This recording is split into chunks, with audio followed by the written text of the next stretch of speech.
इस वीडियो में हम खुद बताएंगे प्रैक्टिकल करके, क्योंकि मैंने 433 प्लस मार्क्स लाया है 12th बोर्ड एग्जाम में, तो हम आपको गाइड कर सकते हैं अच्छे से और कौन सा मिस्टेक किए थे जो मेरा 450 प्लस मार्क्स आते आते रह गया, और क्या करना है जो आपका 400 प्लस मार्क्स आए। सारा स्ट्रेटेजी मैं आपको शेयर करूंगा।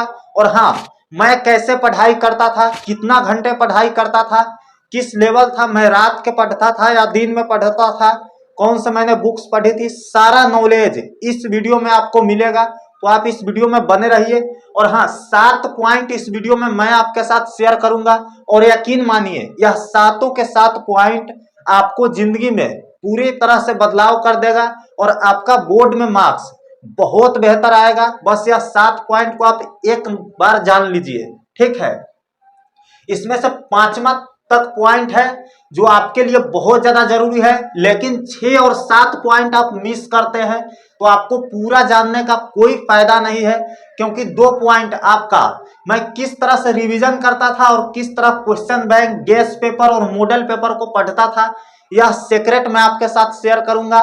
क्योंकि यह चीज सब कर लेते हैं, क्वेश्चन बैंक तो सब पढ़ते हैं, लेकिन होता क्या है, पढ़ने का तरीका मालूम नहीं है उनको, इसलिए बहुत ज्यादा टाइम भी लगता है। और पता चलता है कि भैया क्वेश्चन बैंक तो इतना मोटा होता है, मैंने आधा भी नहीं पढ़ा और एग्जाम नजदीक आ गया, अब तो पेपर देने जाना है। लेकिन मैं आपको ऐसा तरीका बताऊंगा जिससे आपका रिवीजन फास्ट वे में हो जाएगा, एकदम दोगुना स्पीड में, और क्वेश्चन बैंक को आप तो यूं रगड़ देंगे और बहुत जल्दी खत्म कर लेंगे। तो यकीन मानिए वीडियो बहुत ज्यादा शानदार होने वाले हैं, और इस तरह का वीडियो अभी तक YouTube पर किसी ने नहीं बनाया जिसको खुद उतना मार्क्स आया हो और वह बता रहा हो कि इतना मार्क्स कैसे आएगा। तो आइए शुरू करते हैं। सबसे पहले है, इस वीडियो में हम बताएंगे कि मेरा मार्क्स 433 कैसे आया। जी हाँ, आप बगल में मार्कशीट देख सकते हैं मेरा, इसमें देखिए मेरा टोटल मार्क्स 433 है, और आपका 450 प्लस मार्क्स कैसे आएगा। जी हाँ, अगर आपका सपना है 400 या 450 प्लस का तो 100% आएगा। बस मैं जो बात बता रहा हूं उस बात को आप एक बार मान करके तो देखिए। तो आइए देखते हैं। पहला जो पॉइंट है, जो मेन पॉइंट है हम लोग का, डिस्ट्रैक्शन से बाहर निकले। जी हाँ दोस्तों, किसी भी काम को अगर करना है ना, मान लेते हैं आप बाजार गए हैं, तो सीधी सी बात है कि आप अपने घर पर नहीं है ना, आप अपने घर पर है तो सीधी सी बात है कि बाजार में आप नहीं मिलेंगे। वैसा ही अगर आप डिस्ट्रैक्शन में हो, किसी और काम में उलझ रहे हो, तो सीधी सी बात है आप पढ़ाई से अलग हो गए, और अगर आप पढ़ाई में हो तो सीधी सी बात है डिस्ट्रैक्शन आपका अलग हो गया। तो इस चीज को इंप्लीमेंट कैसे करेंगे, देखिए डिस्ट्रैक्शन मतलब होता है बाधा, जो आपको किसी काम को करने से रोकता है। जी हाँ, अब पढ़ाई में बाधा कैसे उत्पन्न होता है, मान लीजिए जब हम पढ़ाई करते थे ना, तो क्या होता था, मेरे जो रूम पार्टनर थे, रूम रेंट पर लेके हम लोग पढ़ाई करते थे, और जो पार्टनर थे उसको अगर शर्ट लेना हो मॉल से तो वो बोलता था कि दीपक मॉल से शर्ट लेना है, चलो ना। और हम क्या करते थे, मेरा उस दिन का गोल सेट रहता था कि आज ये सब पढ़ना है, इतना पढ़ना है, कोचिंग जाना है, इतना घंटे पढ़ना है। और वो क्या करता था, अपने काम के लिए मेरे को बुला करके ले जाता था मॉल, और उधर से हम लोग शाम लौटते थे। आप देख सकते हैं मॉल में हम लोग जाते थे, तो और होता क्या था, मेरा उस दिन का पूरा शेड्यूल बिगड़ गया। तो वो एक टाइप का डिस्ट्रैक्शन है, लेकिन मेन डिस्ट्रैक्शन है आपका मोबाइल। जी हाँ, आप सही सुन रहे हो, जिस मोबाइल पर अभी आप इस वीडियो को देख रहे हो, यही मोबाइल आपके बोर्ड नंबर के लिए, आपके बोर्ड एग्जाम के लिए, आपके मार्क्स पर घातक प्रभाव डाल सकता है। जी हाँ, दिन भर आप रील्स देखोगे, यूट्यूब पर भी जाओगे तो शॉर्ट्स में लगे रहोगे, इंस्टाग्राम चलाओगे, इधर उधर के फालतू चीजों को देखेंगे, और मेरे जैसा इस जैसे वीडियो को, जिस वीडियो को आप देख रहे हो, ऐसा वीडियो कम कंज्यूम करोगे तो आपके साथ यही होगा। और 400 तो छोड़िए, पास होने पर भी आपका नंबर मजबूर हो जाएगा, क्योंकि इस बार के बोर्ड एग्जाम में अच्छे लेवल के क्वेश्चन आएंगे, ढंग से क्वेश्चन पूछे जाएंगे। तो तैयारी आपका बहुत मजबूत होनी चाहिए, नहीं तो हो सकता है आप पढ़े हो 400 नंबर का, जाओगे तो वहां लगेगा कि भाई सेकेंड और पास भी हो जाए, वही बड़ी बात है। तो इसलिए आपको अभी से ही कॉन्शियस होकर पढ़ाई करना पड़ेगा और दिल लगाकर मेहनत करना पड़ेगा। तो फाइनली डिस्ट्रैक्शन से कैसे बचे, जो आप पढ़ाई है उसको आप सेट करिए, इतना घंटे पढ़ना है, इस सब्जेक्ट को पढ़ना है, मेरा ये सब्जेक्ट वीक है, और हाँ, फोन को आप साइड में रख दीजिए। अगर आप फोन से नहीं पढ़ रहे हो, कॉपी किताब नोट्स से पढ़ना है, तो आपको फोन के किसी और कमरे में रख दीजिए और वहां पर स्विच ऑफ कर दीजिए या दे दीजिए, मम्मी को दे दीजिए और बोल दीजिए कि मैं पढ़ने जा रहा हूँ, इतना घंटे पढ़ूंगा, तब तक फोन का कोई काम नहीं है। तो इस तरह से आप फोन वाले डिस्ट्रैक्शन से बच सकते हो। और भी कई टाइप के डिस्ट्रैक्शन होते हैं, जैसे आपको कोई काम करने जाना है, मान लेते हैं बाजार जाना है, तो आप ये जूम करो कि ये काम कोई दूसरा कर सकता है क्या। अगर कर सकता है तो उसका तो बोर्ड एग्जाम नहीं होगा, तो आप उसे भेज दो या उस काम को कैसे भी करवा लो, अपना समय बचाने के फिराक में रहो। और हाँ, पढ़ाई पर जितना ज्यादा समय हो सकता है उतना ज्यादा समय दो, क्योंकि मैंने समय दिया था भैया, तभी मेरा नंबर आया। और आपका सपना है तो सपना ही रह जाएगा। अगर आप एग्जीक्यूट नहीं करोगे, अपने नोट्स को नहीं देखोगे, पढ़ाई ढंग से नहीं कर पाओगे, तो सपना सपना ही रह जाएगा। तो मेन है आपको डिस्ट्रैक्शन से बचना है। कोई काम अगर दूसरा कर सकता है तो उससे करवा लो, अपना समय बचाओ। अगर कोई काम नहीं है तो वो उस जगह पर आप मत जाओ। कोई बोल रहा है यहाँ चलने के लिए, यहाँ चलने के लिए, क्यों जाए हम, मेरे को प्रॉपर काम नहीं है, कोई ऐसा काम नहीं है जो मेरे बिना बिगड़ सकता है, तो उस जगह पर उस काम के लिए आप मत जाओ, अपना समय बचाओ, उस समय को पढ़ाई में लगाओ, आपका नंबर डेफिनेटली आएगा। दूसरा जो हमारा पॉइंट है, अपना टारगेट मार्क्स कैसे सेट करें। अपना टारगेट मार्क्स कैसे सेट करें, यहाँ पर कैसे होगा। अपना टारगेट मार्क्स आपको सेट करना है और एक जगह हो सके तो दीवार पर चिपका देना है। अब कैसे लिखना है, यहाँ नहीं कि इस सब्जेक्ट में इतना नंबर, इस सब्जेक्ट में इतना नंबर। मेरा दोस्त क्या करता था, मेरा जो रूम पार्टनर था, लिख दिया था हिस्ट्री में, उसका आर्ट्स था तो 12th में बिहार बोर्ड से लिख दिया था हिस्ट्री में 95 नंबर, ये पॉलिटिकल साइंस में 85 नंबर, ऐसे ही सारा सब्जेक्ट में लिख दिया था। लेकिन ऐसे मार्क्स सेट नहीं होते। आप एक बार लिख दीजिए कि इतना परसेंट चाहिए, और हाँ, डरिए मत, क्योंकि होता है कि कोई देख लेगा तो क्या बोलेगा, सेट कर रहा है, गोल सेट कर रहा है। नहीं, आप रूटीन भी बनाइए प्रॉपर, अपने काम के हिसाब से, अपने समय के शेड्यूल के हिसाब से, किस समय हमको क्या करना है। और हाँ, मार्क्स सेट कीजिए, उस रूटीन को टॉप पर लिख दीजिए कि मेरे को 90% या 95% मार्क्स चाहिए ही चाहिए। अरे इधर उधर भी होगा तो उसके अप्रोक्स में मार्क्स आ ही जाएगा आपका, क्योंकि आप जुनूनी स्टूडेंट हो, आप कर लोगे। ठीक है, तो अपना मार्क्स टारगेट जरूर सेट करें, कितना मार्क्स आपको चाहिए वो लिख करके हो सके तो कहीं चिपका दीजिए, बहुत बेटर होगा। यह चीज काम करता है, मैंने खुद अप्लाई किया था, बहुत अच्छा से मार्क्स आएगा आपका भी। अब तीसरा पॉइंट है गुड फ्रेंड सर्कल।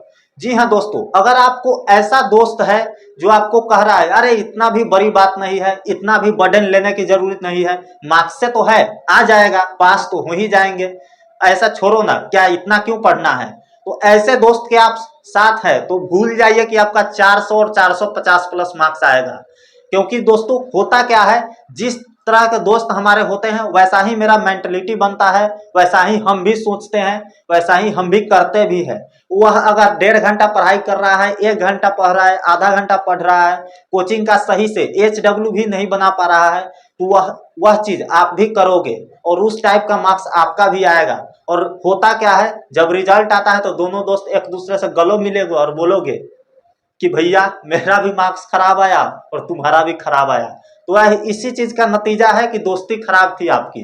तो दोस्ती अच्छा बनाना है, और नहीं अगर अच्छा दोस्त है तो अकेले में पढ़ना है, क्या फर्क पड़ता है, दोस्ती दोस्ती जगह, पढ़ाई पढ़ाई की जगह। ठीक है, तो आपको फ्रेंड अच्छा बनाना है जो जुनूनी हो, जिसके साथ हम नोट्स दे और नोट्स ले। अगर हम 2 सवाल उसका सोल्व कर रहे हैं, उसका डाउट सोल्व कर रहे हैं, तो वो इस लेवल का होना चाहिए कि मैं उससे भी डाउट पूछ सकूं और वह भी हमारा डाउट क्लियर कर सके। तो इस लेवल का एक दोस्त आपको बनाना है। ठीक है, चौथा जो पॉइंट है, ग्रुप स्टडी से बचे। जी हाँ, यह बहुत बड़ा मिथ है। पहले क्या होता था कि ग्रुप स्टडी में लोग पढ़ते थे, लेकिन मोबाइल के जमाना में क्या हो गया, क्योंकि इंटरनेट सबके पास है, आप जाओगे ग्रुप में पढ़ने तो ऐसे होता है, अगर रेंट वाले स्टूडेंट है तो वह एक रूम फिक्स करता है कि इसके रूम पर आज सब लोग आएगा।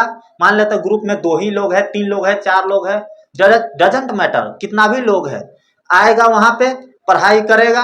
और होता क्या है, 4-5 घंटा लोग बैठते हैं, इधर उधर का बात होने लगता है, पढ़ाई न के बराबर होता है। ठीक है, उतना देर में आप सिद्धत से अपने जगह अपने साथ अकेले कॉपी कलम लेके बैठे रहते तो सिद्धत से उतना पढ़ाई 5 घंटा 6 घंटा वाला आधा से 1 घंटा में हो जाता है।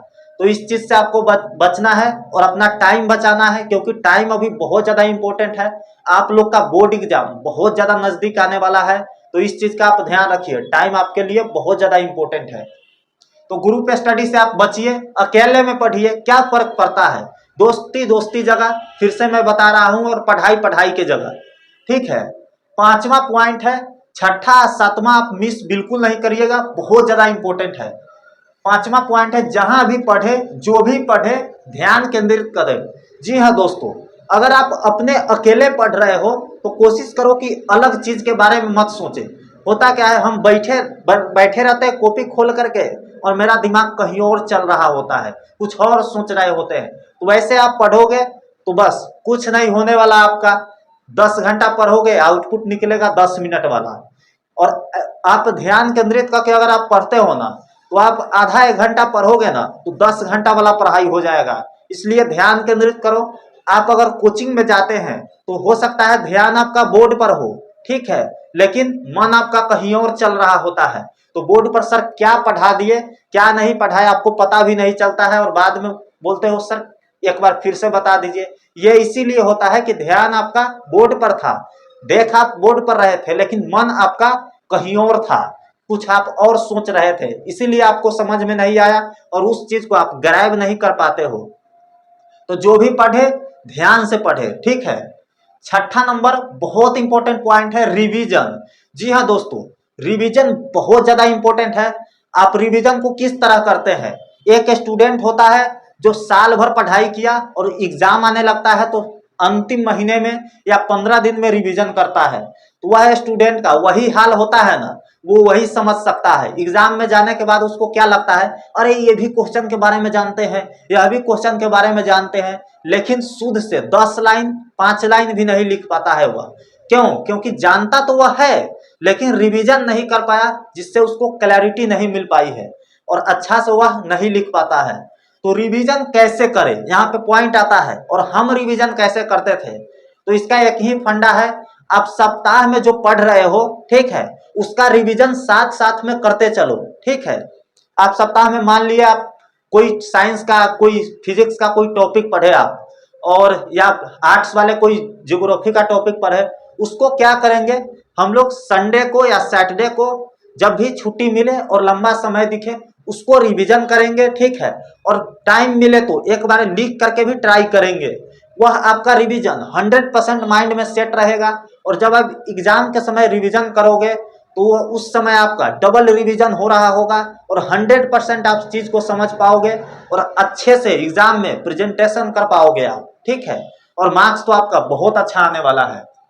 और 7 नंबर पॉइंट है, तो रिवीजन आपको कैसे करना है आप समझ गए होंगे। एक बार फिर से मैं बता देता हूं, सप्ताह में एक दिन रिवीजन करना है सब सब्जेक्ट का, और अगर एक दिन में नहीं हो पा रहा है तो 2 दिन करना है, लेकिन हर सप्ताह रिवीजन आपका होना चाहिए। अगर आप रिवीजन नहीं कर पा रहे हो तो आपका सीखना बेकार है, क्योंकि उस चीज को आप भूल जाओगे। तो आप सप्ताह में क्या पढ़े थे, 7 दिन बेकार करने से अच्छा है एक दिन आप बैठ करके रिवीजन मारो और उस 7 दिन का आउटपुट निकाल लो, ठीक है। 7वां है question bank, guess paper, model paper. पहली बात है ये तीनों में क्या पढ़े, तो क्वेश्चन बैंक को लेकर मैंने 3-4 वीडियो बनाई है, जिसको देखने के बाद आपको सारे डाउट्स क्लियर हो जाएंगे। लेकिन मैं इस वीडियो में भी ब्रीफली बताता हूं, क्वेश्चन बैंक, गेस पेपर और मॉडल पेपर। क्वेश्चन बैंक क्या होता है, पहले आता है मार्केट में, ठीक है। गेस पेपर उसके बाद आता है, और मॉडल पेपर जब बिहार बोर्ड जारी करती है मॉडल पेपर, तब मॉडल पेपर मार्केट में आता है आंसर के साथ, ठीक है। तो पहले हम लोग बात करते हैं क्वेश्चन बैंक पर। तो क्वेश्चन बैंक किस कंपनी का ले, बहुत सारे कंपनी है जिसका क्वेश्चन बैंक काफी अच्छा है। आप ब्रिलियंट ले सकते हो, अगर आप बिहार बोर्ड से हो तो टारगेट का ले सकते हो, गोल्डन का ले सकते हो, जो आपको अच्छा लगे वो आप ले लो। मैंने अपना बात बताऊं तो मैंने तीनों पढ़ा था, ऑब्जेक्टिव के लिए टारगेट पढ़ा था और ब्रिलियंट के पढ़ा था मैंने सारे सब्जेक्टिव के लिए, और भी एडिशनल चीज उसमें मिल जाते हैं, ठीक है। ग्रामर भी रहता है, व्याकरण भी रहता है। तो ब्रिलियंट को मैंने उसलिए खरीदा था, और गोल्डन का मैंने इसलिए लिया था क्योंकि उसमें आंसर काफी आसान होते हैं। अगर कोई आंसर मेरे को याद नहीं है तो उस चीज से हम याद कर लेंगे, क्योंकि काफी आसान भाषा में रहता है गोल्डन में। तो आप सस्पेंशन क्रिएट मत कीजिए, आपको अगर एक पढ़ना है तो आप आंख बंद करके ले लीजिए ब्रिलियंट, अगर 2 पढ़ना है तो ब्रिलियंट और टारगेट के साथ जा सकते हैं, और अगर तीनों पढ़ना है तो आप ले लीजिए ब्रिलियंट, गोल्डन और टारगेट, और अच्छे से पढ़ाई कीजिए। क्योंकि भैया आपका सपना बड़ा है तो आपको मेहनत भी जोरों शोरों से करना पड़ेगा। इतना छोटा मेहनत से आप इतना बड़ा सपना पूरा नहीं कर सकते हैं, इसके लिए आपको इतना ही बड़ा मेहनत करना पड़ेगा, ठीक है। अब आते हैं गेस पेपर पर। गेस पेपर में क्या होता है, क्वेश्चन गेस करके दिया गया रहता है कि भैया ये क्वेश्चन आ सकता है, तो आप क्वेश्चन बैंक पढ़ लोगे तो गेस पेपर पढ़ने का उतना जरूरी नहीं है। और अब आते हैं मॉडल पेपर पर। मॉडल पेपर बहुत ज्यादा इंपॉर्टेंट है, ये बिहार बोर्ड खुद जारी करती है, और उसके बाद आंसर के साथ कोई कोई पब्लिकेशंस मार्केट में आंसर के साथ इसको सेल करता है, ठीक है। तो आपको मॉडल पेपर हर हाल में सोल्व करना चाहिए। यह मॉडल पेपर एग्जाम से 1 महीना पहले जारी किया जाता है, जिसको आप सोल्व कर लोगे एक बार तो आपका बहुत सारा डाउट क्लियर हो जाएगा और बहुत सारे टिप्स मिल जाएंगे आपको एग्जाम के लिए। तो उम्मीद है आपको बहुत अच्छा लगा होगा। इतना आप ट्रिक को अप्लाई करोगे ना तो आपका 400 या 450 प्लस मार्क्स का सपना है ना, वो 100% पूरा होगा। कोई दो राय नहीं है इस बात में। बस आप इतना तो ट्रिक अपना करके देखिए, इतना टिप्स मान करके तो देखिए। तो दोस्तों उम्मीद है यह 7 टिप्स आपको बहुत अच्छा समझ में आया होगा, और हाँ, आई होप कि आप ये 7 टिप्स का आप अप्लाई करोगे अपने स्टडी में। और हाँ, आप अगर हैंड रिटन नोट्स चाहते हैं लेना फ्री में, बिल्कुल फ्री में, तो बस टेलीग्राम को ज्वाइन कर लीजिए। वन एजुकेशन ऑफिशियल नाम से है। इसी वीडियो के डिस्क्रिप्शन बॉक्स में और कमेंट बॉक्स में लिंक दिया गया है टेलीग्राम का और व्हाट्सएप चैनल का, जहां मैं अपने हिसाब से हैंड रिटन नोट्स फ्री देता रहता हूं, एक भी पैसा आपसे नहीं लेता हूं। तो आप जाकर के फ्री चीज का लाभ उठाइए, वह चीज आपको बहुत ज्यादा हेल्प करेगा। जो आप 1 घंटे में चीज को पढ़ेंगे, वह चीज, वह नोट्स आपको 10 मिनट में कंप्लीट कर देगा। तो बहुत फायदेमंद है आप लोगों के लिए। आप अगर आप 12th से है बिहार बोर्ड से, तो जाकर के ज्वाइन कर लीजिए।